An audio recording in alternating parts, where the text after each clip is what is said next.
Good afternoon guys, क्या हाल चाल है आप सभी लोगों के। उम्मीद करता हूँ कि आप सभी लोग बहुत ही बढ़िया होंगे। मैं बता दूं, मैं भी बहुत बढ़िया हूँ। तो आज आप लोगों के साथ डिस्कस करूंगा एमटीपी नंबर 2 जो मई 2025 के लिए आईसीएआई ने पब्लिश करी। एमटीपी 1 मुझे उम्मीद है कि आप सभी लोगों ने देख ली होगी। एमटीपी 2 फटाफट से हम लोग एक बार देख लेते हैं कि किस तरह के क्या क्वेश्चंस इंस्टीट्यूट ने आज तक एग्जाम में पूछे हैं इस वाली एमटीपी के अंदर। आइए फटाफट से आते हैं क्वेश्चन नंबर 1 की तरफ। आज भी पैटर्न हम वही वाला रखते हैं कि पहले क्या करते हैं, पहले हम लोग हमारे डिस्क्रिप्टिव क्वेश्चंस को देख लेते हैं एंड देन आफ्टर डिस्क्रिप्टिव हम लोग जो है एमसीक्यू वाले क्वेश्चंस के ऊपर चलेंगे। तो फटाफट से हम लोग चलते हैं इसके डिस्क्रिप्टिव क्वेश्चंस की तरफ और ये आगे डिस्क्रिप्टिव क्वेश्चंस स्टार्ट करते हैं क्वेश्चन नंबर 1 से।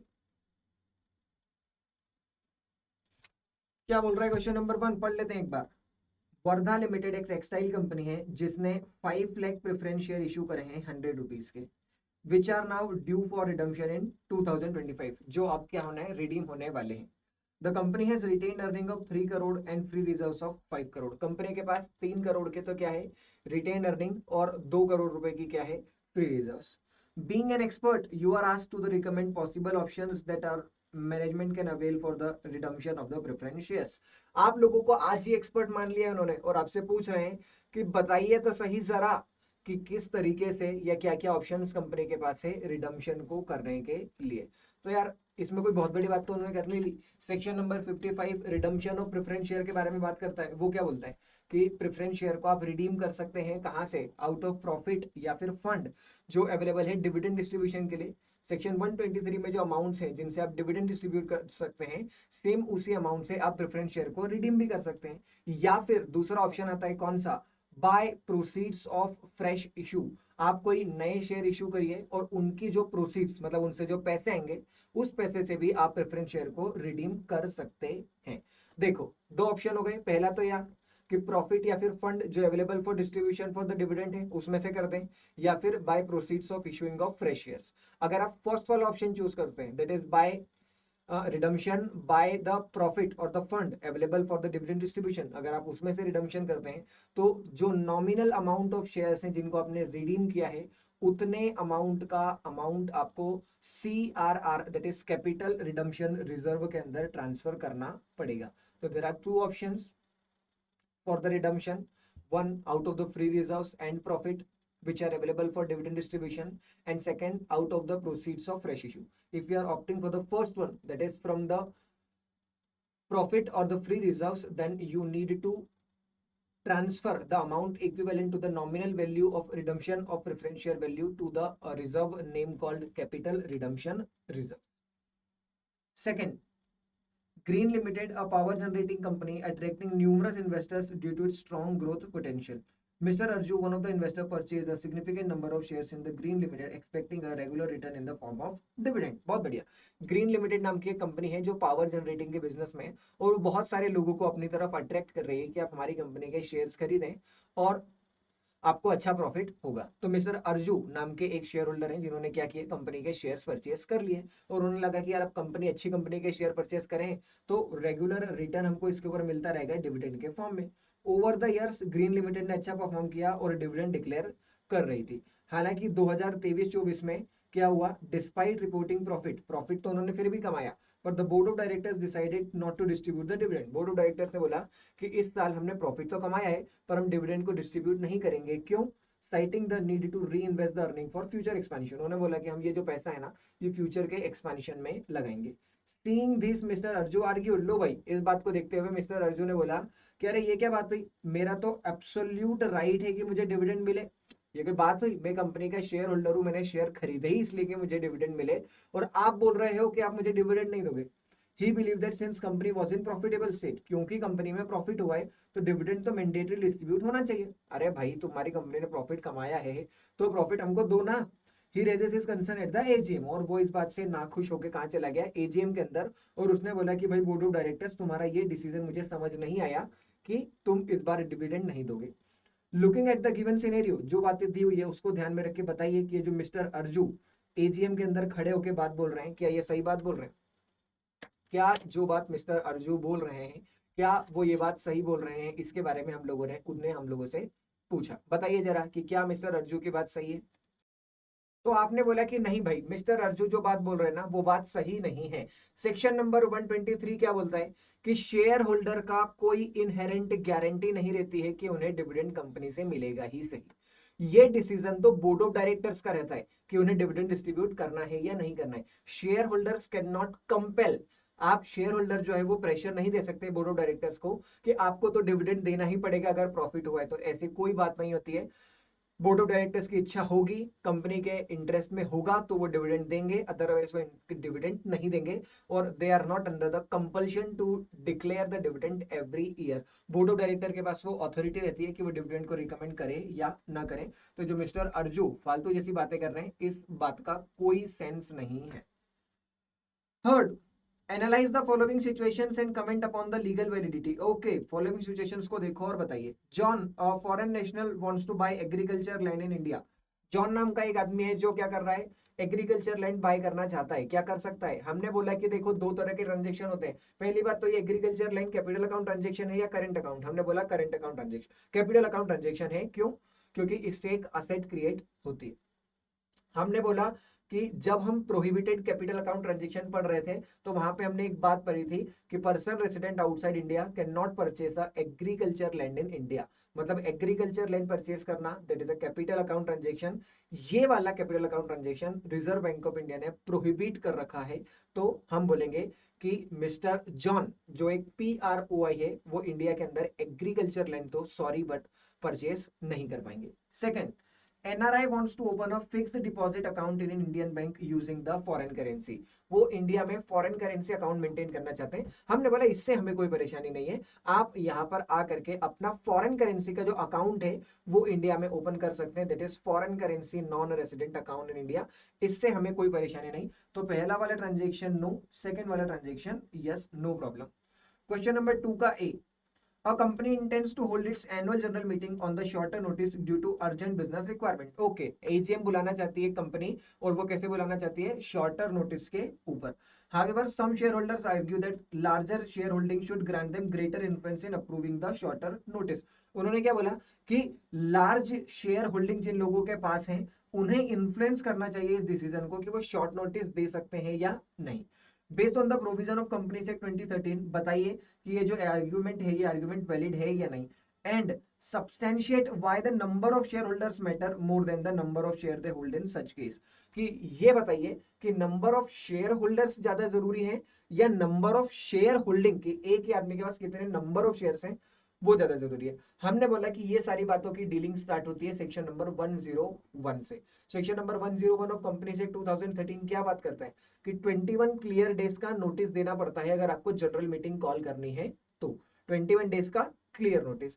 पर अगर ऐसे शेयर होल्डर्स जो 95% of paid up share capital को होल्ड करते हैं वो अगर चाहें तो मीटिंग को shorter notice that is shorter than 21 days के नोटिस पे भी मीटिंग को कॉल कर सकते हैं। पर ध्यान रखना यहां नंबर ऑफ शेयर होल्डर्स का कोई लेना देना नहीं है, it is actually the number of shares held by the share holders.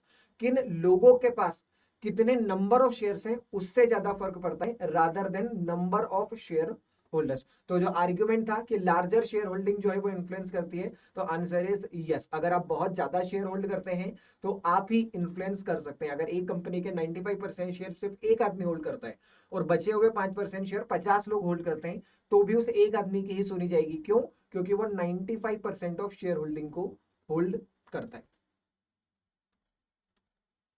B, 1X limited एक टेक्नोलॉजी बेस्ड कंपनी है जिसकी paid up equity share capital है 40 करोड़। कंपनी ने पहले स्वेट इक्विटी शेयर इशू कर रखे हैं 8 करोड़ रुपए के और अब वो इशू करना चाहती है एडिशनल 7 करोड़ रुपए के। Describe the sweat equity share. Sweat equity share क्या होता है सबसे पहले वो बताओ, किन्हें इशू किया जाता है वो बताओ, और क्या मैक्सिमम लिमिट है जो वो इशू कर सकते हैं, और बताइए कि जो प्रपोज्ड 7 करोड़ का इशू है क्या ये कंपनी ये वाला लेकर के आ सकती है या नहीं। हमने बोला स्वेट इक्विटी शेयर्स के बारे में बात करता है section number 54 of the companies act 2013, जो बताता है क्या, एक नॉर्मल बात हम लोगों ने पढ़ी थी कि कंपनी अपने शेयर्स को डिस्काउंट पे इशू नहीं कर सकती। A company can not issue it's shares in discount. However, this has a exception under section 54 कि section 54 में अगर company sweat equity share issue करती है तो sweat equity share company discount पे इशू कर सकती है। स्वेट इक्विटी शेयर कंपनी के एम्प्लॉइज और कंपनी के डायरेक्टर्स को इशू किए जाते हैं। तो पहला क्वेश्चन कि स्वेट इक्विटी शेयर्स का मतलब क्या और किन्हें इशू किया जाता है, ये तो खत्म। फिर पूछ रहे कि क्या ओवरऑल मैक्सिमम लिमिट होती है स्वेट इक्विटी शेयर को इशू करने की। हमने बोला सर मैक्सिमम लिमिट कितनी होती है, एक बार फटाफट से क्यों ना हम लोग देख ही लें। इसके अंदर होती है सर एक तो ओवरऑल लिमिट। ओवरऑल लिमिट हमें क्या बोलती है, ओवरऑल लिमिट कितनी होती है, 25% of paid up share capital. तो 25% of paid up share capital. Sir इस क्वेश्चन में पेड अप शेयर कैपिटल कितनी दी हुई है, इस क्वेश्चन में पेड अप शेयर कैपिटल दी है 40 करोड़ रुपीस। तो 40 करोड़ का 25% that comes to around 10 crore. कितना हो गया, 10 करोड़। और एक होती है sir annual limit. Annual limit क्या बोलती है, 15% of paid up share capital. Annual limit मतलब एक साल में कितने स्ट्रेट इक्विटी शेयर इशू कर सकते हैं, ये तो टोटल है, ये वाली तो टोटल है। एनुअल कितने कर सकते हैं, 15% of paid up share capital और 5 crore whichever is higher. तो यहाँ पे 15% of paid up share capital कितनी है sir, paid up share capital है टोटल 40, और 40 का कितना हो गया, 40 का कितना हो गया, 40 का हो गया सर ये 15%। कहाँ गया कैलकुलेटर,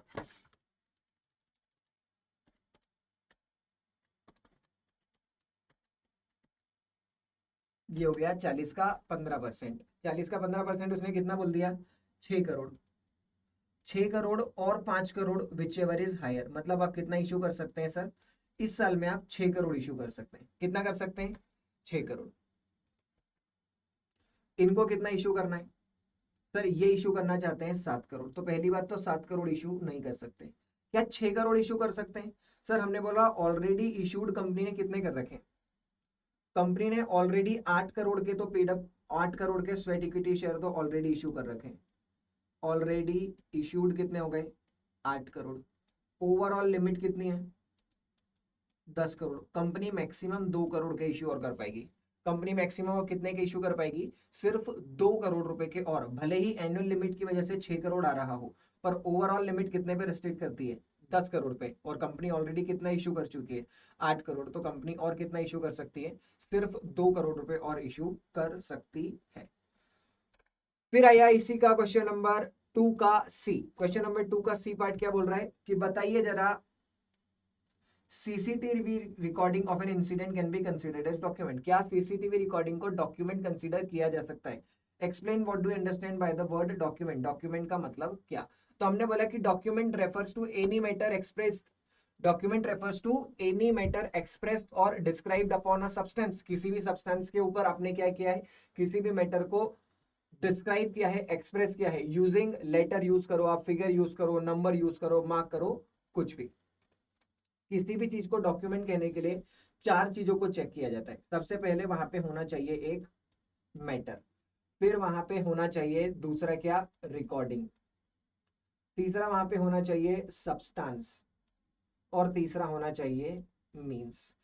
मैटर का मतलब कि अंदर का कंटेंट क्या है, रिकॉर्डिंग का मतलब प्रोसेस ऑफ स्टोरिंग, कुछ ना कुछ हम स्टोर करना चाहते हैं। सब्सटेंस का मतलब है कि पेपर पे लिख सकते हैं हम लोग, टोन के ऊपर लिख सकते हैं, कोई डिजिटल फाइल हो सकती है। और मीन्स का मतलब हो गया हमने कोई लेटर लिखा, कोई नंबर लिखा, कोई अल्फाबेट लिखा, कोई सिंबल लिखा, ये सब है। तो ये सब चीजें मिला के क्या बनती है, किसी भी चीज को हम डॉक्यूमेंट बोलने के लिए ये चारों चीजें चेक करते हैं। सीसीटीवी को एक डॉक्यूमेंट माना है, क्यों, क्योंकि वो कोई मैटर को रिकॉर्ड करता है और किसी डिजिटल फाइल के ऊपर रिकॉर्ड कर लेता है। तो सब्सटेंस भी है, कंटेंट भी है, रिकॉर्डिंग भी है, मैटर भी है। तो हम क्या बोलेंगे कि यस, ये जो सीसीटीवी है, इस सीसीटीवी को आप डॉक्यूमेंट कंसीडर कर सकते हैं। क्वेश्चन नंबर 3 का है, to prevent excessive concentration of control among a group of share holder, describe with the help of example how the companies act 2013 imposes limit and regulate the voting power of share with the differential right। क्या बोल रहा है कि किन्हीं एक आदमी के ऊपर एक्सेसिव कंट्रोल ना आ जाए कंपनी का, या किसी ग्रुप के ऊपर एक्सेसिव कंट्रोल ना आ जाए शेयर होल्डर्स का, इसलिए कंपनीज एक्ट ने कुछ लिमिट डिफाइन करके रखी है। कंपनीज एक्ट ने कुछ मेजर्स बना के रखे हैं। वो क्या बना के रखे हैं, हमने बोला कि हाँ, इसके लिए कंपनीज एक्ट 2013 ने DVR that is differential voting right नाम का एक कॉन्सेप्ट है, जो सेक्शन नंबर 43 के अंदर इशू कर रखा है। सेक्शन नंबर 43 के अंदर जब आप डीवीआर इशू करते हैं तो वहां पे गवर्नमेंट ने कुछ रिस्ट्रिक्शन या कुछ लिमिटेशन डाल दिए। वो लिमिटेशन क्या डाल दिए कि एक कंपनी सिर्फ total 75% of share he DVR के इशू कर सकती है, डिफरेंशियल वोटिंग राइट्स के। जो बचे हुए 26% है वो नॉर्मल होने चाहिए, ऑर्डिनरी शेयर होल्डर्स के पास में होना चाहिए। जैसे कि जो एग्जाम्पल उन्होंने पूछा भी है, हम लोग भी एक एग्जाम्पल डिस्कस कर लेते हैं। जैसे एक भिंडी बाजार प्राइवेट लिमिटेड नाम की कंपनी है। क्या है? एक कंपनी है जिसका नाम क्या है? भिंडी बाजार प्राइवेट लिमिटेड। इस कंपनी में रेगुलर शेयर होल्डर्स हैं कितने? 800। इनके पास क्या है ना, एक वोट है, 1 वोट ईच। तो टोटल कितने वोट हो गए सर? 800। ठीक। दूसरा है, एक मान लो कंपनी, मतलब वही भिंडी बाजार में, एक तो नॉर्मल शेयर्स हैं, दूसरे उन्होंने डीवीआर इशू कर रखे हैं 300 शेयर्स।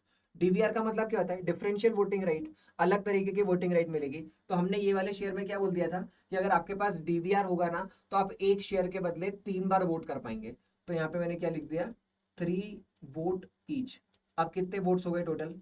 900। कंपनी में टोटल वोट कितने हो गए? 1700। अभी हमने लिमिट पढ़ी कि कंपनी मैक्सिमम 74%, कंपनी जो है वो मैक्सिमम 74% ही क्या कर सकती है? डीवीआर इशू कर सकती है। तो 1700 का 74% कितना होता है? 1258। कितना हो सकता है? 1258। और कंपनी ने कितने इशू किए हैं? सिर्फ 900। तो कोई दिक्कत नहीं है, 1258 का जो अमाउंट है, 1258 का जो अमाउंट है वो 900 से तो कम ही है, तो कोई दिक्कत नहीं। कंपनी ने जो अभी डीवीआर इशू कर रखे हैं वो डीवीआर से हमें प्रॉब्लम नहीं है। This DVR is with in the limit. ठीक। तो सेक्शन नंबर 43 बात करता है डीवीआर के बारे में, that is differential voting rights, जो बताता है कि एक company maximum 74% of DVR issue कर सकती है। At least 26% of the voting right should be belong to the normal ordinary share holders. ठीक। क्वेश्चन नंबर 3 का बी, मिस्टर डेन एक इंडियन सिटीजन है जिन्होंने बोला कि हम सॉफ्टवेयर डेवलपमेंट कंपनी स्टार्ट करेंगे और ओपीसी के रूप में उसे बनाएंगे, 1% कंपनी हम लोग बनाना चाहते हैं। उन्होंने अपने फ्रेंड मिस्टर रोहित को क्या किया? नॉमिनी बना दिया। आप लोगों ने पढ़ा हुआ है कि एक 1% कंपनी के अंदर नॉमिनी नाम का कॉन्सेप्ट होता है। सारी लीगल रिक्वायरमेंट को करने के बाद उन्होंने रोहित को नॉमिनी बना दिया। 2 सालों बाद मिस्टर रोहित ने नॉमिनेशन विड्रॉ कर लिया। मिस्टर रोहित ने बोला कि अब मैं आपकी ओपीसी का नॉमिनी नहीं बनूंगा। मिस्टर डेन ने फिर नॉमिनेट किया मिस्टर अकरम को कि जो मिस्टर अकरम है वो क्या करेंगे? मेरी कंपनी के नॉमिनी अब बनेंगे। क्या लीगल प्रोसेस है जो फॉलो करनी पड़ेगी अगर नॉमिनी को अपनी कंसेंट विड्रॉ करनी है? तो अगर भाई नॉमिनी, अगर तुम्हें अपनी कंसेंट विड्रॉ करनी है तो तुम्हें एक रिटर्न नोटिस ओपीसी के पास सबमिट करना पड़ेगा। फिर जो सोल ओनर है, मतलब जो ओपीसी का ओनर है, अपने केस में कौन? Mister Dane. मिस्टर डेन के पास 15 दिन का समय रहेगा कि वो किसी दूसरे पर्सन को क्या करें? नॉमिनी अपॉइंट कर सकते हैं। और जब वो पर्सन हाँ कर दे तो उन्हें एक फॉर्म भरना पड़ेगा जिस फॉर्म का नाम होता है INC4। Form number INC4। ये फॉर्म आप भर के आरओसी को बताते हैं कि हमने हमारे नए नॉमिनी, जिनका नाम क्या है अपने केस में अकरम, अकरम भाई को हमने क्या किया है?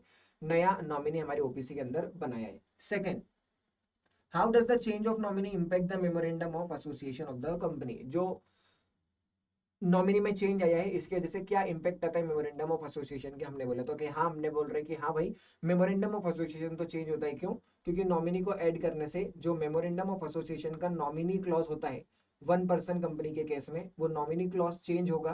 तो यहाँ पे memorandum of association of the OPC तो चेंज होगा। थर्ड, क्या डेन कोई दूसरी अनदर ओपीसी चालू कर सकता है Den technology OPC private limited के अलावा? हमने बोला कि नहीं। कंपनी से 2013 इसके ऊपर रेस्ट्रिक्शन लगाता है कि एक नॉर्मल पर्सन, एक इंडियन सिटीजन ओनली एक ही ओपीसी के अंदर मेंबर रह सकता है और एक ही ओपीसी के अंदर नॉमिनी रह सकता है। आप ऐसा नहीं कर सकते कि एक से ज्यादा कंपनी के अंदर मेंबर या नॉमिनी रहें। तो मिस्टर डेन अगर चाहते हैं कि वो कोई नई ओपीसी बनाए तो पहले उन्हें ये वाली ओपीसी बंद करनी पड़ेगी, उसके बाद ही वो कोई दूसरी ओपीसी बना सकते हैं। Third, no vehicles are allowed in the park. Comment on the statement explaining the concept of construction. Mention its significance determining the legal interpretation. कोई भी व्हीकल पार्क के अंदर अलाउड नहीं है। इस स्टेटमेंट को ध्यान में रखते हुए बताइए कंस्ट्रक्शन का मतलब क्या होता है। हमने बोला कंस्ट्रक्शन का मतलब ये होता है कि it is a process of determining the true meaning. Construction का मतलब होता है कि ट्रू सच्चे वो मीनिंग को निकालना, उस प्रोसेस को हम क्या बोलते हैं, construction. So construction refers to the process of determining the true meaning and intent behind the statute. जो हमने लॉ बनाया है, उस लॉ बनाने के पीछे पर्पस क्या था, वो पर्पस को पता करने को ही हम क्या बोलते हैं, construction. Construction extend beyond the literal word of the text. हम जो लिटरल वर्ड लिखे हुए हैं सिर्फ उन्हें ना पढ़ते हैं, बल्कि हम उन वर्ड्स के पीछे जाकर के देखते हैं कि आखिरकार ये वर्ड्स लिखे क्यों गए।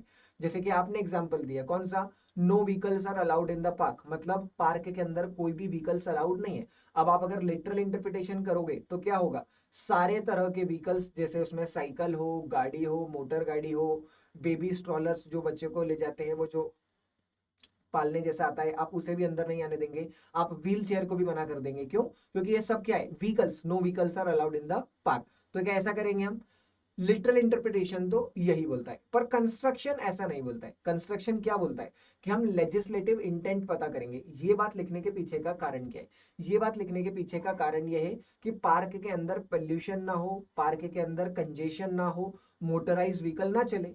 जब आपके कंटेंट, आपका इंटेंशन इस तरीके का है, जब आप इस तरीके से इंटरप्रेट करेंगे तो आप बोलेंगे कि व्हील चेयर को आने दिया जाए, बाइसिकल को आने दिया जाए, बेबी स्ट्रॉलर्स जो होते हैं उन्हें आने दिया जाए, इससे हमें कोई परेशानी नहीं। तो this is the difference between the literal interpretation and construction. Construction में हमारा मेन मकसद ये होता है कि हम लेजिस्लेशन के इंटेंट की तरफ जाएं और वो पता करने की कोशिश करें, rather than simple of literal interpretation. ठीक।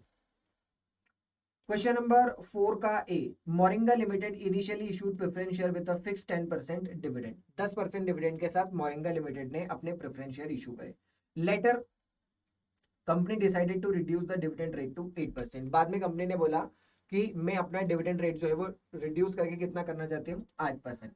As the companies profit margin decline in the last 2 quarters, पिछले 2 क्वार्टर में कंपनी का क्या है, जो मार्जिन है वो भी घट रहा है। तो कंपनी ने बोला कि हम तो क्या करेंगे, रेट ऑफ डिविडेंड जो 10% था उसको 8% लाना चाहते हैं। कुछ प्रेफरेंस शेयर होल्डर्स ने अपोज किया, बोला कि नहीं यार ये तो सही बात नहीं है। वो बोल रहे हैं कि इससे हमारे क्या होंगे, राइट्स जो है वो अनफेयरली ऑल्टर होंगे, गलत तरीके से ऑल्टर हो रहे हैं। Company however claim that change was valid. Company बोल रही है कि नहीं ये चेंज तो वैलिड है आर्टिकल ऑफ एसोसिएशन के अंदर। Will Moringa limited be able to proceed with the change, क्या मोरिंगा लिमिटेड ये चेंज कर पाएगी, क्या लीगल प्रोविजन है कंपनी से 2013 के जो इस वेरिएशन को गवर्न करते हैं, ये हम लोगों से पूछा हुआ है। Section number 48, variation in the voting rights. आप अगर वेरिएशन करना चाहते हैं किसी भी शेयर होल्डर्स के राइट में, जिनसे उनके राइट चेंज हो रहे हैं, तो अगर प्रेफरेंस शेयर होल्डर्स के राइट चेंज हो रहे हैं तो ऐसे केस में सेक्शन 48 लगेगा। और ये राइट चेंज करने से पहले आपको फॉलोइंग कंडीशंस को, कुछ कंडीशंस को सेटिस्फाई करना पड़ता है। जैसे कि आप अगर वेरिएशन करना चाहते हैं प्रेफरेंस शेयर होल्डर्स के राइट्स में, तो क्या आपका आर्टिकल ऑफ एसोसिएशन इस चीज को अलाउ कर रहा है। अगर आर्टिकल ऑफ एसोसिएशन अलाउ करता है तो ही आप ये चेंज कर सकते हैं। हमने बोला कि हाँ आर्टिकल तो हमारा अलाउ कर रहा है। सेकेंड, आपको स्पेशल रेजोल्यूशन पास करना पड़ेगा उस क्लास ऑफ कैटेगरी से जिनके राइट अफेक्ट हो रहे हैं। इस केस में किसके राइट अफेक्ट हो रहे हैं, प्रेफरेंस शेयर होल्डर के। क्यों, क्योंकि उन्हें 10% का डिविडेंड मिलने का राइट था, जो घट के कितना हो रहा है, 8%। तो हमने बोला कि यस, यहाँ पे आपको स्पेशल रेजोल्यूशन पास करवाना पड़ेगा from the preference share holders. Third, अगर चेंज से इक्विटी शेयर होल्डर्स के राइट अफेक्ट हो रहे हैं तो उनसे भी स्पेशल रेजोल्यूशन लगवाना पड़ेगा।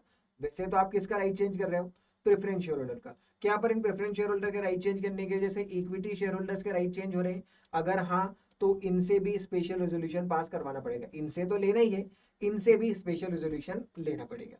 साथ ही साथ डिसेंटिंग शेयर होल्डर्स, जैसे कि आप स्पेशल रेजोल्यूशन पास करवाओगे तो स्पेशल रेजोल्यूशन तो कब पास हो जाता है, जब 75% हाँ कर देते हैं, पर बचे हुए 25% का क्या, जिन्होंने मना किया था उनका आप क्या करोगे। तो जो डिसेंटिंग शेयर होल्डर थे, जो नुकसान, जिनको नुकसान पहुंचता है, जो हाँ नहीं करते हैं आपके इस चेंज से, वो डिसेंटिंग शेयर होल्डर्स अगर 10% है तो वो लोग चाहें तो ट्रिब्यूनल में जा सकते हैं और वो ट्रिब्यूनल में एप्लीकेशन कर सकते हैं कि सर इस चेंज को रोका जाए। कंपनी चेंज तभी करेगी जब ट्रिब्यूनल उन्हें कंफर्म करेगा, तब। अगर ट्रिब्यूनल ने होल्ड कर दिया तो फिर कंपनी ये वाले राइट्स जो है वो ऑल्टर नहीं कर पाएगी। ठीक है। फोर्थ का बी, रोल एंड लाइबिलिटी बतानी है डेजिग्नेटेड पार्टनर्स की फॉलोइंग केसेस में। एक एलएलपी है जहां पे सारे पार्टनर्स क्या है, कॉर्पोरेट एंटिटीज, क्या कॉर्पोरेट बॉडी डेजिग्नेटेड पार्टनर बन सकती है? कॉर्पोरेट बॉडी का मतलब आप समझ लीजिए कि कंपनी है। क्या कंपनी एक ऐसी एलएलपी जिसके अंदर सिर्फ कंपनी, सिर्फ बॉडी कॉर्पोरेट सी क्या है? पार्टनर्स। ऐसा होता है, अलाउड है। हमने पढ़ा है एलएलपी के अंदर कि एलएलपी में मेंबर्स कौन हो सकते हैं? Individual and body corporate. तो मान लो सिर्फ बॉडी कॉर्पोरेट सी एक एलएलपी के मेंबर है, तो अब डेजिग्नेटेड पार्टनर कौन बनेगा? हमने ये भी बात पढ़ी हुई है कि डेजिग्नेटेड पार्टनर तो सिर्फ इंडिविजुअल सी बन सकते हैं, बॉडी कॉर्पोरेट तो डेजिग्नेटेड पार्टनर बन नहीं सकती। पर उस एलएलपी में तो सिर्फ बॉडी कॉर्पोरेट सी है, तो क्या करें? तो ऐसे केस में उन बॉडी कॉर्पोरेट्स को किसी पर्सन को ऑथोराइज करना पड़ेगा और वो person will act as a designated partner. जो बॉडी कॉर्पोरेट्स होंगे वो किसी पर्सन को ऑथोराइज करेंगे and then that person will act as a designated partner. Second, अगर एलएलपी एग्रीमेंट स्पेसिफाई नहीं करता है कि डेजिग्नेटेड पार्टनर कौन होगा, तो बताइए क्या एलएलपी बिना डेजिग्नेटेड पार्टनर के बन सकती है? हमने बोला नहीं। अगर एलएलपी एग्रीमेंट स्पेसिफाई नहीं करता है कि कौन डेजिग्नेटेड पार्टनर होगा, देन ऐसे केस में जितने पार्टनर्स होंगे उन सभी पार्टनर्स को डेजिग्नेटेड पार्टनर मान लिया जाता है। अगर एक एलएलपी एग्रीमेंट है, उस एलएलपी एग्रीमेंट में नहीं लिखा हुआ है कि कौन पार्टनर है, कौन डेजिग्नेटेड पार्टनर है, तो हम जितने भी पार्टनर्स हैं उन सभी पार्टनर्स को डेजिग्नेटेड पार्टनर मान लेते हैं। ऐसा एलएलपी एक्ट 2008 हमें बोलता है। Third, a designated partner is planning to relocate out of India permanently। किसी दूसरी कंट्री में जाना चाहता है इंडिया छोड़ करके एक डेजिग्नेटेड पार्टनर। हमने बोला एक एलएलपी के अंदर कम से कम एक डेजिग्नेटेड पार्टनर ऐसा होना चाहिए जो इंडिया का रेसिडेंट हो। रेसिडेंट मतलब 120 दिन से ज्यादा इंडिया में स्टे हो। अगर एक एलएलपी के अंदर दो डेजिग्नेटेड पार्टनर्स हैं, दोनों के दोनों रेसिडेंट्स हैं, और अब इन दोनों में से एक आदमी इंडिया के बाहर जाना चाहता है, हमने बोला जाओ, कोई दिक्कत नहीं। एक पार्टनर तो है ना जो डेजिग्नेटेड पार्टनर भी है और रेसिडेंट भी, हमें उससे कोई प्रॉब्लम नहीं। पर अगर मान लो एक एलएलपी है जिसमें दो डेजिग्नेटेड पार्टनर्स हैं, जिसमें से एक रेसिडेंट था और एक पहले से ही नॉन रेसिडेंट था। अभी जो रेसिडेंट है ये भी बोल रहा है कि मैं इंडिया छोड़ के जाना चाहता हूं, तो हमने बोला कि नहीं, अब नहीं चलेगा, एक डेजिग्नेटेड पार्टनर तो कम से कम रेसिडेंट होना ही चाहिए। फोर्थ, एक्सवाइजेड एलएलपी को पेनलाइज किया गया नॉन कंप्लायंस के लिए, पर डेजिग्नेटेड पार्टनर बोल रहा है कि मुझे तो इस बारे में कुछ पता ही नहीं था, क्या वो अपनी लाइबिलिटी अवॉइड कर सकता है? हमने बोला नो, डेजिग्नेटेड पार्टनर्स ही रिस्पॉन्सिबल होते हैं for ensuring with the compliance of LLP act 2008। You can not plead, आप ऐसे गुनाह की माफी नहीं मांग सकते कि मुझे तो पता ही नहीं था। अरे ऐसा थोड़ी होता है, तुम्हारी रिस्पॉन्सिबिलिटी है। Designated partners are the person who are responsible for ensuring compliance of the LLP act 2008 within the LLP. C, miss Mona employed in X one corporation. X one corporation नाम की एक कंपनी जिसके अंदर miss Mona employed है, उन्होंने एक 3 month old baby को adopt किया। ओके उन्होंने एक 3 मंथ ओल्ड बेबी को क्या किया है? अडॉप्ट किया है। और वो बोल रहे हैं कि अब हमें पैटर्निटी लीव मिले कंपनी की पॉलिसी के हिसाब से, जिसके हिसाब से 26 वीक्स की पेड मेटर्निटी लीव जो है वो वुमेन्स को मिलती। हावेवर उनके जो एम्प्लॉयर हैं उन्होंने इस रिक्वेस्ट को रिजेक्ट कर दी और ऐसा बोला कि मैटरनिटी लीव तो सिर्फ बायोलॉजिकल मदर्स को मिलती है। बायोलॉजिकल मदर्स को मिलती है मतलब जिन मदर्स ने बेबी को अडॉप्ट किया है उन्हें ये वाली लीव्स नहीं मिलती है, सिर्फ जिन्होंने जन्म दिया है उसे ही लीव्स दी जाती है।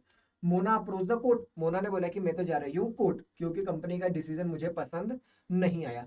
इन रिलेटेड टू द अबव आप बताइए कि रूल ऑफ बेनिफिशियल कंस्ट्रक्शन कैसे लगेगा इस केस के अंदर? हमने बोला रूल ऑफ बेनिफिशियल कंस्ट्रक्शन भी क्या बोलता है कि आप स्टेट्यूट को बेस्ट वे में इंटरप्रेट करिए, आप उसे इस तरीके से इंटरप्रेट करिए कि वो जो लेजिस्लेटिव का इंटेंट है उस इंटेंट को बेस्ट तरीके से सर्व कर पाए।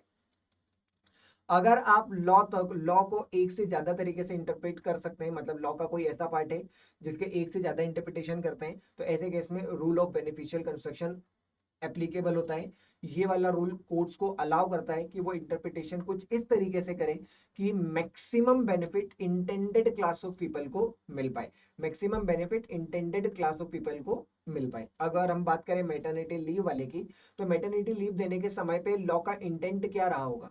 लॉ का प्राइमरी इंटेंशन ये था कि चाइल्ड वेलफेयर हो, मतलब जो बेबी है उसका वेलफेयर हो, साथ ही साथ मदर और चाइल्ड के बीच में बॉन्डिंग बन पाए, जो मदर है और जो चाइल्ड है उनके बीच में आपस में क्या बन पाए? बॉन्डिंग बन पाए। ना कि हमारा मैटरनिटी लीव देने का कॉन्सेप्ट सिर्फ ये नहीं है कि जो पोस्ट डिलीवरी रिकवरी होती है, कि जब डिलीवरी होती है उसके बाद मदर को रिकवर करने में टाइम लगता है, हम सिर्फ उसके लिए आपको लीव नहीं दे रहे हैं। हमारा लीव देने का पर्पस वो रिकवरी तो होता ही है, साथ साथ में चाइल्ड वेलफेयर और मदर चाइल्ड की बॉन्डिंग भी होती है।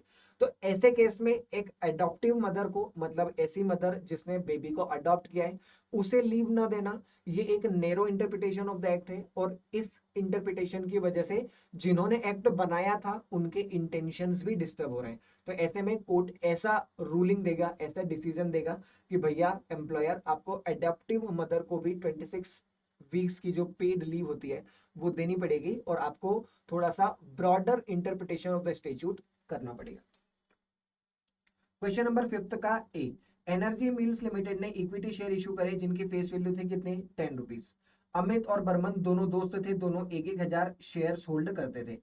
अमित के पास जो शेयर थे 1,000, उनकी वैल्यू कितनी थी, 10 रुपीज, और उसके ऊपर पूरा 10 रुपीज पेड अप भी था। ठीक है। बर्मन कितने शेयर होल्ड करता है, 1000, पर उसने पे कितना करा है, सिर्फ अभी तक 5, 10 था पर पे कितना किया, 5। जब कंपनी ने 10% का डिविडेंड डिक्लेयर किया तो एक डिस्प्यूट हुआ, एक लड़ाई झगड़ा हुआ। क्या, मिस्टर बर्मन ने बोला कि मुझे उतना ही अमाउंट मिलना चाहिए था जितना मिस्टर अमित को मिला, मेरे पास भी 1,000 शेयर है और अमित के पास भी 1,000 शेयर है, तो फिर मुझे डिविडेंड कम क्यों और उसे डिविडेंड ज्यादा क्यों। हाउएवर कंपनी ने बोला कि अरे हमने डिविडेंड दिया है on the amount of basis of paid up share capital, आपने जितनी पेड अप शेयर कैपिटल दी है हमने उस हिसाब से डिविडेंड का डिस्ट्रीब्यूशन किया है, और यही बात हमारे मेमोरेंडम ऑफ एसोसिएशन के अंदर लिखी हुई है। ऊपर की बातों को ध्यान में रखते हुए बताइए, पहला, क्या कंपनी का decision to distribute the dividend based on paid up share capital is legally valid, क्या कंपनी का ये डिसीजन वैलिड है। तो हमने बोला कि yes, company can give the proportionate dividend based on the paid up share capital, जितनी paid up share capital होगी उस प्रोपोर्शन पे कंपनी जो है वो अपना डिविडेंड दे सकती है, प्रोवाइडेड ये बात आर्टिकल ऑफ एसोसिएशन के अंदर लिखी हुई हो। आर्टिकल में लिखी होगी तो कंपनी ऐसा कर सकती है।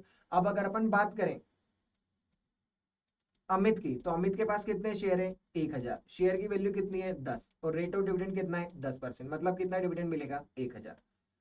बर्मन के पास शेयर कितने हैं, 1,000, पर पेड अप शेयर कैपिटल कितनी है, 5%, रेट ऑफ डिविडेंड 10%, तो हमने बोला डिविडेंड कितना मिलेगा, 500। ऑफ कोर्स दोनों को डिविडेंड सेम नहीं मिल सकता, क्यों, क्योंकि कंपनी ने पेड अप शेयर कैपिटल के प्रोपोर्शन में डिविडेंड दिया है, और बर्मन को उतना डिविडेंड नहीं मिलेगा जितना डिविडेंड अमित को मिला है, और कंपनी ने यहाँ पे बिल्कुल लीगली वैलिड काम किया है, कंपनी की कोई दिक्कत वाली बात यहाँ पर नहीं। सेकेंड बात क्या पूछ रहा है, क्या रोल है आर्टिकल ऑफ एसोसिएशन का, हमने बोला भाई article of association plays very important role, plays very important role, क्यों, क्योंकि आर्टिकल ऑफ एसोसिएशन अगर अलाउ करेगा तभी तो company paid up share capital के प्रोपोर्शन में डिविडेंड दे सकती है। अगर आर्टिकल में ऐसी कोई बात नहीं लिखी है तो फिर अमित और बर्मन दोनों को 1,000 का डिविडेंड ही मिलता। बी, आधार लिमिटेड और मित्तल लिमिटेड दोनों ने लोन लिए अलग अलग बैंक से और सिक्योरिटी भी उन्होंने प्रोवाइड करी। आधार लिमिटेड ने अपनी फैक्ट्री की बिल्डिंग और मशीनरी को मॉर्गेज किया, मित्तल लिमिटेड ने स्टॉक इन ट्रेड और रॉ मटेरियल और अकाउंट्स रिसीवेबल को मॉर्गेज प्लेज किया। बताइए कौन सा टाइप ऑफ चार्ज क्रिएट होगा दोनों केसेस में, कौन सा चार्ज यहाँ पे कंपनी को क्रिएट करना पड़ेगा दोनों केसेस में। हमने बोला आधार लिमिटेड, कौन सा बोला हमने बोला आधार लिमिटेड। आधार लिमिटेड ने क्रिएट किया है फिक्स्ड चार्ज।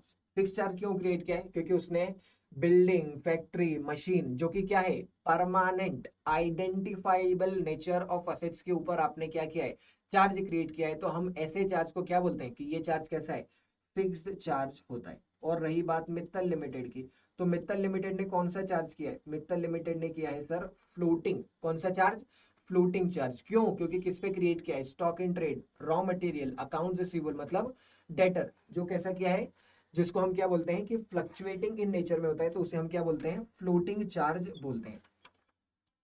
दूसरा क्वेश्चन लिखा हुआ है जस्टिफाई योर आंसर, हमने कर दिया।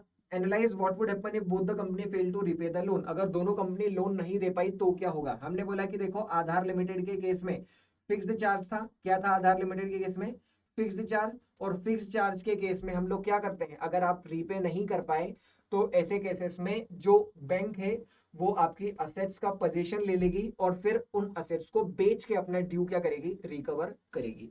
रही बात मित्तल लिमिटेड की, तो फ्लोटिंग चार्ज था, असेट तो आइडेंटिफाइबल है नहीं, तो पोजीशन कैसे लेगी।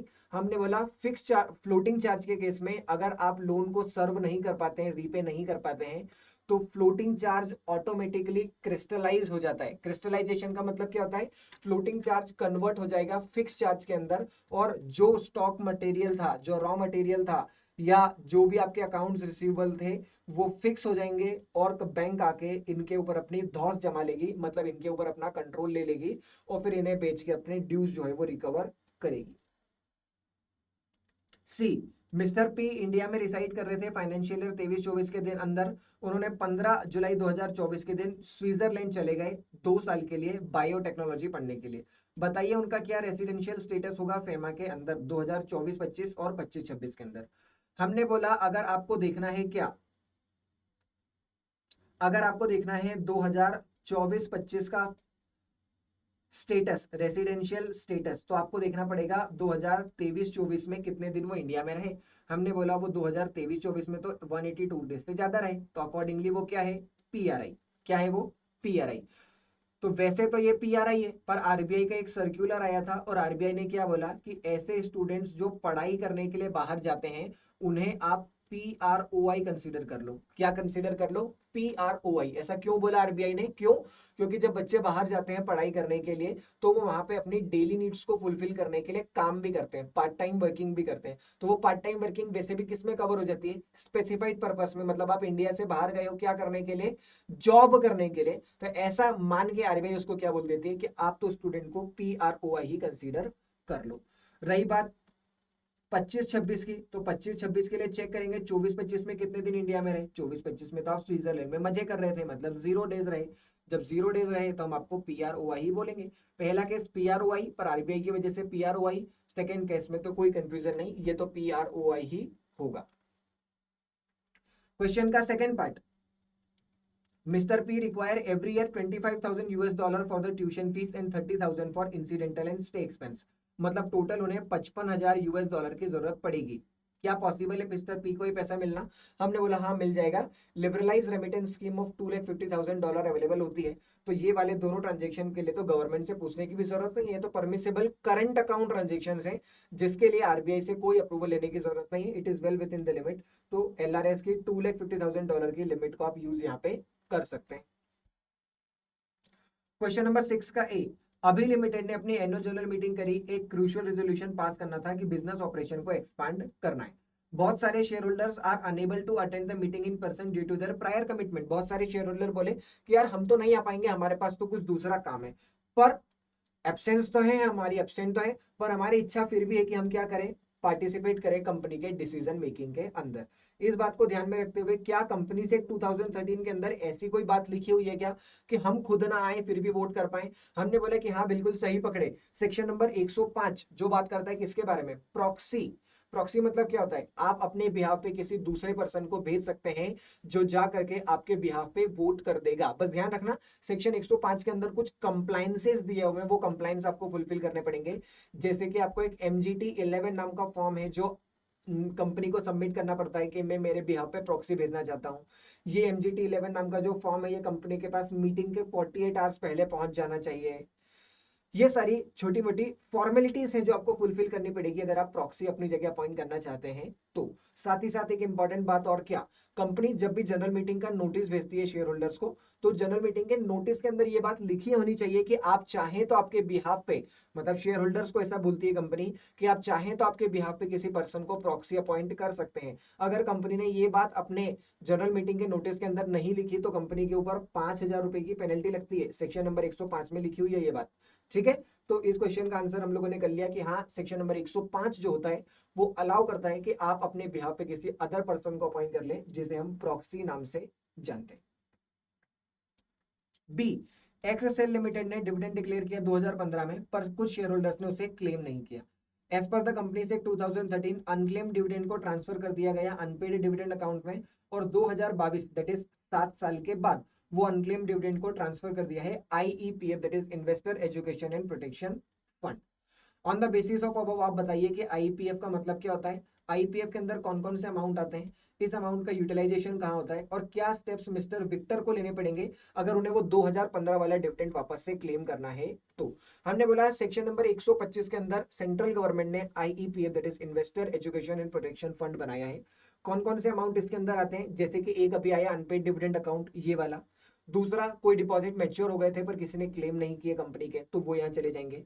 जब आप बोनस शेयर इशू करते हैं तो जो फ्रैक्शनल अमाउंट बचता है वो फ्रैक्शनल अमाउंट कहाँ चला जाता है, इसके अंदर, क्योंकि इंडिया में शेयर फ्रैक्शनली इशू नहीं किए जा सकते, आपको पूरा एक शेयर इशू करना पड़ता है, पर क्योंकि लिमिट की वजह से कम कर पा रहे हैं हम, तो जो फ्रैक्शन है वो कहाँ जाएगा, आईपीएफ के अंदर।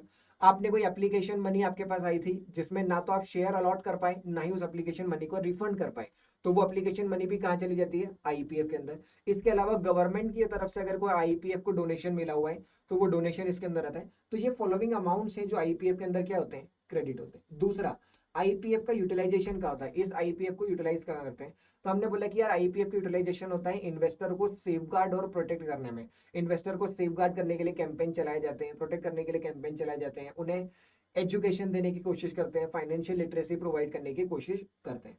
क्या स्टेप्स मिस्टर विक्टर को लेनी पड़ेगी, आप IEPF portal, that is investor education protection fund का जो पोर्टल है उसके ऊपर जाइए, वहां से एक फॉर्म डाउनलोड करिए और एक एप्लीकेशन सबमिट कर दीजिए। तो जो आईपीएफ है वो आपके डिविडेंड का अमाउंट आपके अकाउंट में ट्रांसफर कर देगी after due verification of your application form. तो यहां तक की बात क्लियर है, हम लोगों ने 5 क्वेश्चन डिस्कस किए और ये आया 6th का सी। एलएमएन लिमिटेड के पास फॉरेन एक्सचेंज अर्निंग है कितनी, $600 मिलियन की पिछले 3 फाइनेंशियल ईयर्स में। बताइए मैक्सिमम कितना अमाउंट है जो कंपनी डोनेट कर सकती है बिना आरबीआई के अप्रूवल के। तो कंपनी कितना मैक्सिमम अमाउंट कंपनी कितना डोनेट कर सकती है, कंपनी डोनेट कर सकती है sir 1% of foreign exchange earning in last 3 years और $5 million whichever is lower. तो इनकी 1% कितना हो रहा है, 1% ऑफ कितनी है इनकी total earning sir, total earning है इनकी 600 मिलियन। तो 600 million of 1% comes to 6 million और 5 million whichever is lower, that is 5 million. तो कंपनी कितना दे सकती है, 5 मिलियन। फर्स्ट क्वेश्चन में वही पूछ रहा था, maximum amount that can be donated without RBI approval, 5 million तक आपको कोई परमिशन लेने की जरूरत नहीं। सेकंड, एसटीयू लिमिटेड की फॉरेन एक्सचेंज अर्निंग है 250 मिलियन पिछले 3 फाइनेंशियल ईयर में, वो $3 मिलियन डोनेट करना चाहती है। बताइए क्या उसे आरबीआई अप्रूवल की जरूरत लगेगी, हमने बोला कि अभी चेक कर लेते हैं, हमने बोला अभी चेक कर लेते हैं कि अप्रूवल लगेगी या नहीं। 1% of 250 is equals to 2.5 million और 5 million whichever is lower. 2.5 million sir, of course company को डोनेट कितना करना है, 3 मिलियन। 3 मिलियन और 2.5 मिलियन, 2.5 तो बिना अप्रूवल के कर सकते हैं। अगर 3 मिलियन करना है तो आपको रिजर्व बैंक ऑफ इंडिया से अप्रूवल लेनी पड़ेगी, उसके बाद आप डोनेट करना चाहें तो कर सकते हैं, हमें कोई परेशानी नहीं।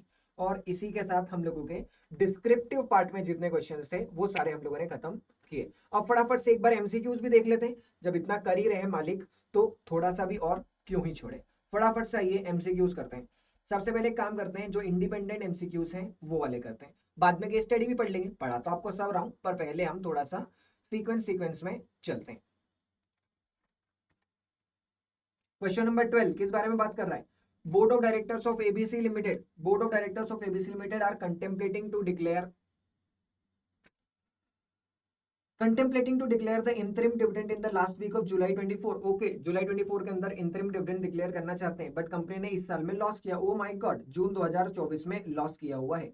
However it is noted that company ने पिछले 5 फाइनेंशियल ईयर 19 20 20 21 22 23 23 24 24 25 के अंदर इस रेट ऑफ डिविडेंड से डिविडेंड डिस्ट्रीब्यूट किया है। अब कंपनी पूछ रही है कि वो मैक्सिमम इंटरिम डिविडेंड किस रेट से डिक्लेयर कर सकते हैं। हमने बोला अगर आपको लॉस हुआ है तो ऐसे केस में आप मैक्सिमम रेट ऑफ डिविडेंड जो दे सकते हैं वो लास्ट 3 फाइनेंशियल ईयर के एवरेज रेट पे दे सकते हैं।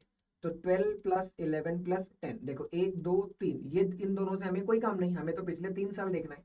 12 plus 11 plus 10 plus divide by 3 is equals to 33 divided by 3 is equals to 11%। Company कितना दे सकती है, मैक्सिमम 11%। 11 किधर गया, ये रहा, answer is B. 13th, entrenchment provision जो है वो इनहांस करते हैं प्रोटेक्शन को, हमने बोला बिल्कुल बराबर बात है। ABC limited and existing private company, O my God, देखो क्या फालतू की बात लिखी हुई है, वापस से पढ़े उसको। क्या बोल रहे हैं, एबीसी लिमिटेड, इसका मतलब क्या हो गया कि ये एक पब्लिक लिमिटेड कंपनी है, फिर लिख दिया कि एग्जिस्टिंग प्राइवेट कंपनी। अच्छा, ये पब्लिक कंपनी प्राइवेट कंपनी भी है, अरे क्या कहना क्या चाहते हो भाई, willing to insert the provision of entrenchment, provision entrench करना चाहती है तो कैसे कर सकती है। हमने बोला अगर हम इसको पब्लिक कंपनी माने तो स्पेशल रेजोल्यूशन से एंट्रेंचमेंट ऐड कर सकते हैं, अगर हम इसे प्राइवेट कंपनी माने तो यूनानिमस कंसेंट लगती है। तो अब यहाँ पे उन्होंने स्पेशल रेजोल्यूशन का भी ऑप्शन दिया है, यहाँ पे उन्होंने बाय ऑल द मेंबर्स भी दिया हुआ है। तो अब देखो डिपेंड करता है कि इन्होंने इसको क्या अज्यूम किया है, क्योंकि इन्होंने यहाँ पे प्राइवेट सिर्फ लिमिटेड लिख के इसको पब्लिक लिमिटेड भी बोल दिया है और प्राइवेट कंपनी बोल के प्राइवेट कंपनी भी बोल दिया है। तो अब आप इसको जैसा मानेंगे ये वैसा हो जाएगा। देख लेना पीछे आंसर क्या दिया हुआ है, बी दिया हुआ है या सी दिया है, या तो स्पेशल रेजोल्यूशन होगा या फिर बाय ऑल मेंबर अगर प्राइवेट कंपनी मानेंगे तब। 14, मिस्टर एक्स ने रिसाइड किया इंडिया में 182 दिन से कम, कब, 2022-23 में। ओके, वो इंडिया में आए 1 अप्रैल 2023 के दिन बिजनेस करने के लिए और बिजनेस छोड़ के चले जाएंगे 30 अप्रैल 2024 के दिन और इंडिया से भी चले जाएंगे। मिस्टर एक्स का क्या रेसिडेंशियल स्टेटस है 2023-24 में। हमने बोला 2023-24 का स्टेटस देखने के लिए ये देखो कि वो 22-23 में इंडिया में कितना रहे। हमने बोला वो 22-23 के दिन तो इंडिया में 182 डेज से क्या रहे, 182 डेज से क्या रहे, कम रहे। तो इस हिसाब से तो क्या होना चाहिए, पीआरओआई। पर अगर कोई भी पीआरओआई इंडिया के अंदर आता है स्पेसिफाइड पर्पस को करने के लिए तो ऐसे के हम आदमी को क्या बोल देते हैं कि वो क्या है, रेसिडेंट। ऐसे में हम उसे क्या बोल देते हैं कि that he is a resident, उसे हम क्या बोलते हैं कि वो पर्सन रेसिडेंट हैगा। ठीक है, तो हम उसे रेसिडेंट मान लेंगे। 15, 5 साल उन्होंने कहा रहे यूएसए के अंदर। फिर मिस्टर अमर आए इंडिया में पैटर्नल प्लेस में, कहां पे, न्यू दिल्ली में 25 अक्टूबर 2022 के दिन। क्यों, क्योंकि इंडिया में उनको बिजनेस करना था। अपने 2 भाई राजेश और शोमेश के साथ उन्होंने बोला 10-10 लाख रुपए सब मिलाओ। ठीक है, साइमल्टेनियसली मिस्टर अमर ने एक प्रोप्राइटरी बिजनेस भी स्टार्ट किया, मतलब उन्होंने पार्टनरशिप अपने दोनों भाइयों के साथ तो की ही सही, साथ साथ में उन्होंने एक अलग से प्रोप्राइटरी बिजनेस भी चालू कर दिया जहां पे वो क्या कर रहे थे, ज्वेलरी बेच रहे थे, जो उन्होंने डायरेक्टली परचेस करी कहां से, मुरादाबाद से। 2 महीने के अंदर अंदर यूएसए से आए हुए भी कितना समय हुआ है, मात्र 2 महीने। मिस्टर अमर ने एक ब्रांच स्टेब्लिश कर ली है कहां पे, मिनेस्टिया यूएसए, यूएसए के अंदर भी उन्होंने अपनी एक ब्रांच को जो है वो स्टेब्लिश कर लिया है। मिस्टर अमर ने अपनी एक ब्रांच कुछ ही समय में कहां पे खोल ली, यूएसए के अंदर। आपसे क्या पूछ रहे हैं, रेसिडेंशियल स्टेटस बताना है मिस्टर अमर का और वो वाली ब्रांच जो उन्होंने कहां पे खोली है, यूएसए के अंदर, after considering the applicable provisions of FEMA, FEMA के प्रोविजंस को ध्यान में रखने के बाद। हमने बोला कि देखो सबसे पहले तो अमर का स्टेटस निकाल लेते हैं। अमर का कौन से साल का बोल रहे हैं, 2023-24 का। 23-24 के लिए 22-23 में कितने दिन इंडिया में रहे ये चेक कर लो। हमने बोला कि ये तो इंडिया में आया ही कब है, 25 अक्टूबर 2022 के दिन, मतलब 1 अक्टूबर 2022 के दिन। तो ये तो पक्की बात है कि वो 182 डेज से तो कम रहे, भले ही वो 182 डेज से कम रहे हो इंडिया में, पर अगर आप इंडिया में स्पेसिफाइड पर्पस को करने के लिए आए हैं तो ऐसे केस में हम आपको क्या मान लेते हैं, हम ऐसे केस में आपको पीआरआई मान लेते हैं। तो अमर तो क्या हो गया, पीआरआई। अमर तो क्या हो गया, पीआरआई। फिर हमने पढ़ा था कि पीआरआई की डेफिनेशन क्या होती है, एनी ब्रांच और office which is controlled by the person resident in India even if it is situated outside India. Amar को हमने क्या बोल दिया, PROI, PRI person resident in India. अब ये अमर जो है वो अपनी ब्रांच कहां पे लगा के बिठाए, मिनेस्टा यूएसए में, भले ही ये ब्रांच इंडिया के बाहर सिचुएटेड हो, लोकेटेड हो। Since it is controlled by the person resident in India, the branch will also be considered as a person resident in India. तो for the financial year 23-24 Amar and branch both out, नहीं, 23-24 के लिए Amar resident in India but branch नहीं, Amar and his branch are both resident, yes, answer is C, दोनों को क्या मानेंगे, person resident in India. ये हो गए हमारे individual question. Okay, got it. अब चलते हैं फटाफट से MCQ number, case study number 3 के ऊपर देख ही लेते हैं इनको भी, क्या आखिरकार ये वाले एमसीक्यू हमसे चीख चीख कर क्या कहना चाहते हैं। ग्रीनवुड लिमिटेड एक establish integrated organic food processing facility है केरला के अंदर। 15 जनवरी 2024 के दिन सेंट्रल फूड सेफ्टी अथॉरिटी ने एक कॉम्प्रिहेंसिव नोटिफिकेशन इशू किया। सारी न्यू फूड प्रोसेसिंग यूनिट जो है वो क्वालिफाई करनी चाहिए, must employ qualified quality assurance officer. हर मैन्युफैक्चरिंग यूनिट को, हर फूड प्रोसेसिंग यूनिट को क्या करना पड़ेगा, एक ऑफिसर अपॉइंट करना पड़ेगा, ऐसा बोला है स्टेट अथॉरिटी ने। क्या बोला है उसने कि क्वालिफाइड क्वालिटी अश्योरेंस ऑफिसर आपको अपॉइंट करना पड़ेगा। Managing director is authorised to appoint, managing director को हमने परमिशन देके रखी है कि वो क्वालिफाइड अश्योरेंस ऑफिसर को अपॉइंट कर सकता है और जब भी अपॉइंट करेंगे उसके विद इन 30 डेज के अंदर अंदर आपको क्या कर देंगे, एक अपॉइंटमेंट लेटर इशू कर देंगे। हर क्वालिफाइड अश्योरेंस ऑफिसर को मैंडेटरी सर्टिफिकेशन लेना पड़ेगा फूड सेफ्टी रेगुलेशन बॉडी से 21 दिनों के अंदर अंदर। The facility must install the safety equipment, ठीक है, 1 मार्च 2024 तक आपको सेफ्टी इक्विपमेंट जो है वो भी अपनी फैसिलिटी के अंदर इंस्टॉल करना है। मंथली कंप्लाइंस करना है, जिसकी एक रिपोर्ट सबमिट की जाएगी 1 to 7 ऑफ नेक्स्ट मंथ। 10 फरवरी 2024 के दिन इन रिक्वायरमेंट्स को इंप्लीमेंट करते हुए जीएमओ के पास ये फॉलोइंग सिचुएशन आई। उन्होंने सिलेक्ट किया क्यूएओ कैंडिडेट को जिसने सबमिट करे force document. O my God, इसने फोर्स्ड डॉक्यूमेंट कंपनी को सबमिट कर दिए। सेकंड, एक और क्यूएओ था जिसने अपॉइंटमेंट के बाद सेफ्टी प्रोटोकॉल्स फॉलो नहीं किए, जिसकी वजह से minor contamination, minor injury company के अंदर हो गई। The 21st day for the certification of the one FAO fell on 29th of February। 21 दिन कब आ रहे हैं? 29th of February के दिन आ रहे हैं। हमने क्या बोला था, एक मैंडेटरी सर्टिफिकेशन लेना पड़ेगा आपको 21 दिनों के अंदर अंदर। यहाँ पे 21वां दिन कब आ रहा है? 29 फरवरी 2024 के दिन, जहां पे उस दिन क्या था, हॉलीडे। कंटामिनेशन इंसिडेंट ने फूड सेफ्टी एक्ट और स्टेट पब्लिक एक्ट दोनों को क्या किया है, आपने वॉयलेट कर दिया है, दोनों में अब आप नुकसान कर रहे हैं। On the basis of above कुछ क्वेश्चंस हम लोगों से पूछे। Managing director over regarding manager directors authority over QAO, QAO को अपॉइंट करने की जो अथॉरिटी मैनेजिंग डायरेक्टर को दी थी, कौन सी पावर उसके अंदर बिना मेंशन करे ही थी? कौन सा क्वेश्चन है? जनरल क्लॉजेस एक्ट का ये वाला क्वेश्चन है, ध्यान आ रहा है आप लोगों को? Power to accept resignation only नहीं, power to suspend but not to dismiss, power to suspend but not to dismiss, power to transfer and power to suspend and dismiss. हमने बोला कि जी हाँ, अगर आपके पास अपॉइंटमेंट की पावर है तो आपके पास में डिसमिसल और सस्पेंशन की पावर बाय डिफॉल्ट ऑटोमेटिकली ही आ जाती है। Power to appoint include power to dismiss और सस्पेंड। ये बहुत बेसिक सी बात है जो हम लोगों ने जनरल क्लॉजेस एक्ट के अंदर पढ़ी हुई है। 10th, अगर क्यूएओ को 25 जनवरी 2024 के दिन सिलेक्ट किया गया था तो कब लास्ट डेट है अपॉइंटमेंट लेटर को इश्यू करने की? हमने बोला आप ही ने तो ऊपर लिख के रखा है कि अपॉइंटमेंट लेटर देने की डेट क्या होती है, 30 डेज फ्रॉम द सिलेक्शन। जिस दिन सिलेक्ट किया उसके 30 डेज में आप क्या करेंगे, इनको वो देंगे अपॉइंटमेंट लेटर। आपने 25 को अपॉइंट किया, 25 में प्लस करो 30 डेज, जो कब होंगे, 24 फरवरी। Answer is 24 of February 2024। Regarding the contamination incident, आपने भी कंटेमिनेशन इंसिडेंट हो गया था, तो बताइए कि क्या करेक्ट लीगल पोजीशन होगी?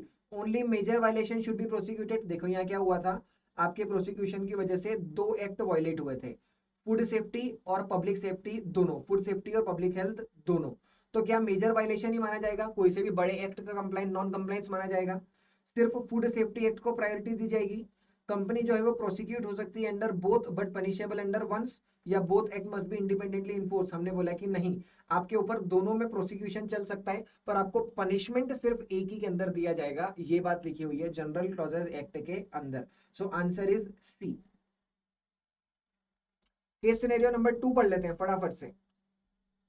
स्टार एलएलपी नाम की एक एलएलपी है जो बिजनेस करती है इको फ्रेंडली प्रोडक्ट की और उनकी मैन्युफैक्चरिंग भी करती है। एलएलपी इनिशियली स्टैब्लिश हुई थी 3 पार्टनर्स के साथ, जिसमें अपेक्षा, राजेश और रिवरव्यू लिमिटेड। ओके, एक बॉडी कॉर्पोरेट भी पार्टनर थी। अपेक्षा और राजेश दोनों डेजिग्नेटेड पार्टनर थे, बराबर बात है, एक एलएलपी में 2 डेजिग्नेटेड पार्टनर होने थे, यहाँ भी 2 हैं। विद अपेक्षा बीइंग अ रेसिडेंट, और जिसमें से अपेक्षा क्या है, रेसिडेंट है। रिवरव्यू ने अपॉइंट किया अनिल, एक इंडिविजुअल को as a nominee on its behalf. Riverview ने अपने बिहाफ पे एक नॉमिनी अपॉइंट कर दिया जिसका नाम क्या है, अनिल। कुछ समय बाद राजेश ने बोला कि मैं तो जा रहा हूं एलएलपी छोड़ के। कितने पार्टनर थे, 3, अपेक्षा, राजेश और रिवरव्यू। तो इन्होंने बोला कि भाई राजेश मैं तो जा रहा हूं। अब सिर्फ कौन बचे, अपेक्षा और Riverview. Due to some administrative oversight, कुछ एडमिनिस्ट्रेशन गलतियों की वजह से Star LLP continue its operation without appointing a new partner. बिना नए पार्टनर के भी उन्होंने क्या किया, अपनी एलएलपी को आगे चलाते रहे। This situation persist for 7 month, 7 महीने तक ये वाली जो है वो सिचुएशन चलती रही। विद अपेक्षा being aware of the reduce number of partner, उसे पता भी था कि सिर्फ एक ही वही पार्टनर बची है। During such period star LLP enter into several contract and incurred a significant financial obligation. LLP बंद नहीं थी उस समय पे, एलएलपी धूमधाम स्पीड से चलती रही। ऑन द बेसिस ऑफ, बताइए, पहला राजेश रिटायर हो गया, स्टार एलएलपी कंटिन्यू हुई सिर्फ only Apeksha and Riverview. What should Star LLP have done within 6 month to comply with the LLP act? LLP act को कंप्लायंस करने के लिए उसे क्या करना चाहिए था? क्या एलएलपी को डिसॉल्व कर देनी थी? हमने बोला अरे कैसी बात कर रहे हो, एलएलपी क्यों डिसॉल्व करेंगे। दूसरा, continue operating with one designated partner, क्या एक ही डेजिग्नेटेड पार्टनर के साथ एलएलपी चल सकती थी? हमने बोला नहीं, 2 डेजिग्नेटेड पार्टनर होने चाहिए। Appoint at least one body corporate which should be a foreign company, हमने बोला ये क्या फालतू बातें कर रहे हो। तीसरा, appoint at least one more person who should be the designated partner as every LLP should have a 2 designated partner, हमने बोला अब बात करी ना दिमाग की कि हर एलएलपी के अंदर 2 डेजिग्नेटेड पार्टनर होना चाहिए, और आप तो एक ही डेजिग्नेटेड पार्टनर से अपने 6 महीने से एलएलपी चला रहे हो, ऐसे नहीं चलता। Second, according to the LLP act 2008 सबसे करेक्ट स्टेटमेंट चूज करिए जो रेसिडेंट इन इंडिया के ऊपर लगता है। At least one individual designated shall be resident in India, एक इंडिविजुअल डेजिग्नेटेड पार्टनर होना चाहिए जो रेसिडेंट होना चाहिए, हमने बोला बिल्कुल बराबर बात है, 2 डेजिग्नेटेड पार्टनर होने चाहिए एलएलपी में जिसमें से एक रेसिडेंट होना चाहिए। सारे डेजिग्नेटेड पार्टनर रेसिडेंट होने चाहिए? नहीं। Mandatory for only corporate partner to be resident? नहीं। At least 4 designated partner? नहीं। ठीक। 8, in the given case scenario River View also leaves, oh my God, River View भी मान लो कि अगर एलएलपी छोड़ के चली जाती है और एलएलपी 6 महीने से ज्यादा चलती है सिर्फ एक पार्टनर से, तो बताइए क्या होगा, कौन पर्सनली लाइबल होगा? हमने बोला अपेक्षा। अपेक्षा नाम की जो औरत है, जो मैडम है, वो पर्सनली लाइबल हो जाएगी। क्यों? क्योंकि वो एलएलपी को 6 महीने से ज्यादा चला गई बिना किसी दूसरे पार्टनर के। ठीक है, फिर आया केस सिनेरियो नंबर 1, क्या बात है, ब्रिलियंट कंपनी लिमिटेड है जिसकी existing paid up share capital है कितनी, 100 करोड़ रुपीस की। पिछले कुछ सालों में कंपनी ने स्वेट इक्विटी शेयर इशू करे हैं 20 करोड़ के। Oh my god, sweat equity share दूसरी बार आ गया। आपको याद है डिस्क्रिप्टिव का फर्स्ट क्वेश्चन भी स्वेट इक्विटी शेयर का ही था, और यहाँ भी स्वेट इक्विटी शेयर से रिलेटेड कुछ बात कर रहा है। Now it plans to issue additional sweat equity share worth 10 crore. Oh my god, company 20 crore के sweat equity share already issue कर चुकी है, 10 करोड़ के और करना चाहती है। बोर्ड ऑफ डायरेक्टर ने एक रेजोल्यूशन पास करा और अलॉटमेंट भी कर दिया। ठीक। मिस्टर अनुज और अनीता 2 सिबलिंग्स हैं जो 500 शेयर होल्ड करते हैं एबी कंपनी के अंदर। शेयर सर्टिफिकेट सिर्फ अनीता के नाम पे इशू किया गया, शेयर सर्टिफिकेट सिर्फ अनीता मैडम को दिया गया। मिस्टर अनुज ने बोला कि भाई उन्होंने कंपनी को ईमेल करा कि मुझे भी तो शेयर सर्टिफिकेट दो, क्योंकि वो भी तो कंपनी का ज्वाइंट शेयर होल्डर है। ही एम्फेसाइज इक्वल ओनरशिप, और डॉक्यूमेंट तो चाहिए ना कि मैं कंपनी का ओनर हूँ। हालांकि कंपनी ने बोला कि नहीं, हम जो है कंपनी की पॉलिसी के हिसाब से एक ही शेयर होल्डर को शेयर सर्टिफिकेट इशू करते हैं अगर शेयर ज्वाइंट शेयर होल्डर्स हैं तो। कंपनी ने अपनी 5th एनुअल जनरल मीटिंग रखी 12 सितंबर 2024 के दिन। नोटिस दिया गया जिसका कब, 20 अगस्त 2024 के दिन। पर कुछ सर्टेन टेक्निकल एरर्स की वजह से 3% ऑफ मेंबर्स के पास वो नोटिस नहीं गया। Hence the number of members who were unable to meeting were desperate to hold the AGM again। उन्होंने बोला कि अरे हम तो आ ही नहीं पाए थे, हमारे पास तो ईमेल आया ही नहीं, हम तो वापस से एजीएम करवाना चाहते हैं। कंपनी ने बोला कि भैया हमारी माफी, हम माफी स्वीकार करो, अनकंडीशनल अपॉलॉजीज हम देते हैं, आप नहीं आ पाए, हमें बड़ा खेद है, पर हमने तो आपको ईमेल भेजा था। एक शेयर होल्डर है मिस्टर दत्ता जो मीटिंग अटेंड नहीं कर पाए, वो मिनट्स ऑफ मीटिंग को इंस्पेक्ट करना चाहते हैं। वो कंपनी के रजिस्टर्ड ऑफिस पे गए 16 सितंबर 2024 के दिन, और उन्हें अलाउ किया गया inspection with in the two inspect the minutes for 2 hours. 2 घंटे उन्हें बोला कि आप इंस्पेक्शन कर लो। लेटर उन्होंने बोला कि उन्हें फिजिकल कॉपी चाहिए। उन्होंने क्या बोला 17 तारीख के दिन आके कि हमें तो physical copy of minutes of meeting की चाहिए, कुछ एक्सट्रैक्ट उसमें से हमें चाहिए। कंपनी ने डिविडेंड डिक्लेयर करा 15% के रेट से फाइनेंशियल ईयर के ऊपर 31 मार्च 2015 को। हाउएवर कंपनी ने इस साल प्रॉफिट नहीं कमाया था। कंपनी ने डिक्लेयर किया था 10% का डिविडेंड पिछले साल भी। तो now company wants to declare the dividend at the rate of 15% इस साल। पिछले साल 10 था, इस साल 15 करना चाहती है। On the basis of above बताइए पहला, company additional sweat equity share issue करना चाहती है 10 करोड़ के, क्या कंपनी इशू कर सकती है? हमने बोला सर यहाँ तो वही वाला प्रोविजन लग रहा है, कौन सा वाला, ओवरऑल लिमिट और एनुअल लिमिट। ओवरऑल लिमिट कितनी होती है? ओवरऑल लिमिट होती है sir 25% of paid up share capital. 25% of paid up share capital. Company की पेड अप शेयर कैपिटल कितनी है? 100 करोड़। तो इस हिसाब से कंपनी कितने इशू कर सकती है? 25। एनुअल लिमिट कितनी होती है? 15% of paid up share capital, और कितनी होती है? 15% of paid up share capital और 5 crore whichever is higher. Paid up share capital कितनी है? 100 का 15% कितना होता है? 15, और 5 विच एवर इज हायर 15। हमने बोला सर इस साल कंपनी 15 इशू कर सकती है, पर ओवरऑल लिमिट कितनी है? 25। कंपनी ऑलरेडी इशू कितने कर चुकी है? 20। बचे कितने? 5। कंपनी सिर्फ 5 करोड़ के और इशू कर सकती है। पढ़ते हैं इसमें जरा आंसर।